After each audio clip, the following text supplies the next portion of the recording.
If you've spent any time on Australian food forums, you've probably seen a familiar cycle. An expat or a local foodie asks where to find real Indian food. They get a dozen recommendations, and they still walk away disappointed. The venues they usually visit, the highly visible spots right in the middle of the city, tend to serve heavy, cream-laden, and overly sweet versions of dishes like butter chicken. This sparks endless debates on community pages.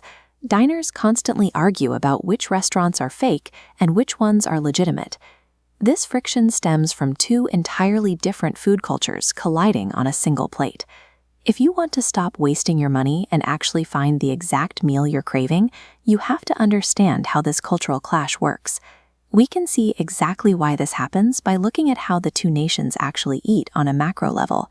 This chart shows the average daily food consumption for both countries. The traditional Indian plate totals roughly 1,463 grams per day.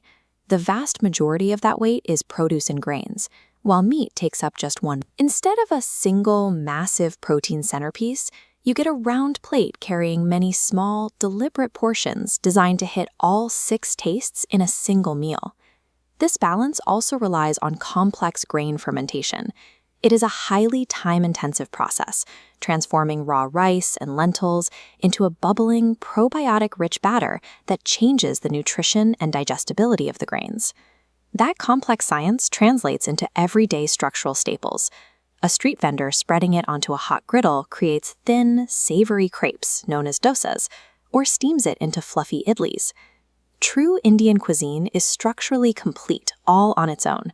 But to appreciate it, you have to value complex preparation methods and diverse plant flavors over a large, heavy cut of meat. On the other side, you have the Australian culinary philosophy known as Modern Australian, or Mod Aus. This approach has no fixed rulebook and actively thrives on fusion. Mod Aus readily adopts Asian and Indian spice profiles, but applies them directly to its own meat-forward, barbecue-heavy baseline. Look at the classic Australian meat pie. It is a deeply ingrained local staple, and it turns out to be the ultimate vessel for adapted, saucy Indian curries. This cultural blending produces novel dishes like butter chicken pies or uniquely sweet, creamy curries. They're engineered specifically for local palates, ignoring traditional Ayurvedic balance entirely. Because this fusion matches the local diet so well, it dominates the highly visible, accessible restaurant spaces in city centers and high streets.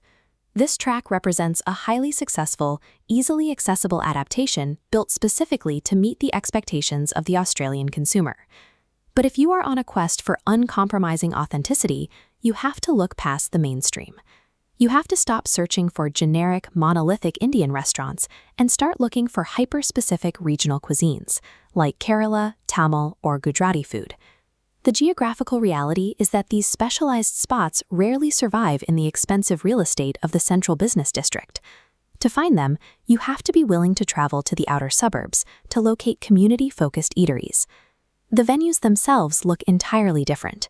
You will find people frying snacks amid stacked crates in small grocers, unpretentious local shops, or busy temple canteens.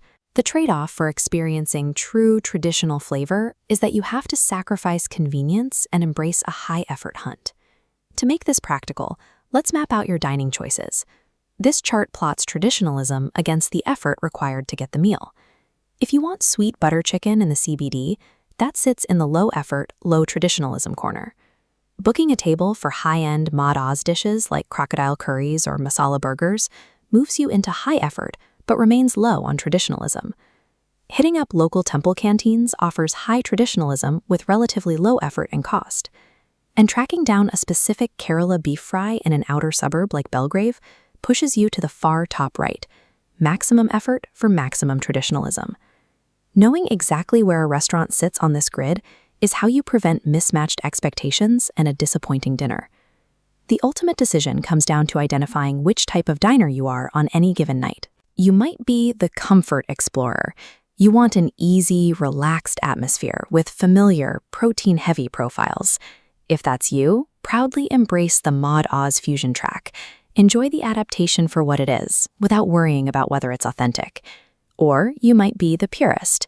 You're the expat or the dedicated foodie, actively craving the true, complex plant, spice, and fermentation experience.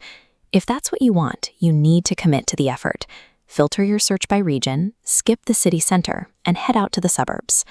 Neither profile is wrong, but crossing their streams, expecting hyper-regional authenticity at a CBD fusion joint, or expecting familiar comfort at a suburban temple canteen, is a guaranteed recipe for disaster. Immigration always reshapes food. It creates a wide spectrum of choices rather than one monolithic cuisine. Australia's massive agricultural baseline and its robust meat industry guarantee that fusion will always be the mainstream default here. But the authentic regional undercurrent is thriving right alongside it. It just requires you to do the legwork to find it. So stop asking, where's the good Indian food? And start asking, which Indian food experience am I willing to invest in tonight?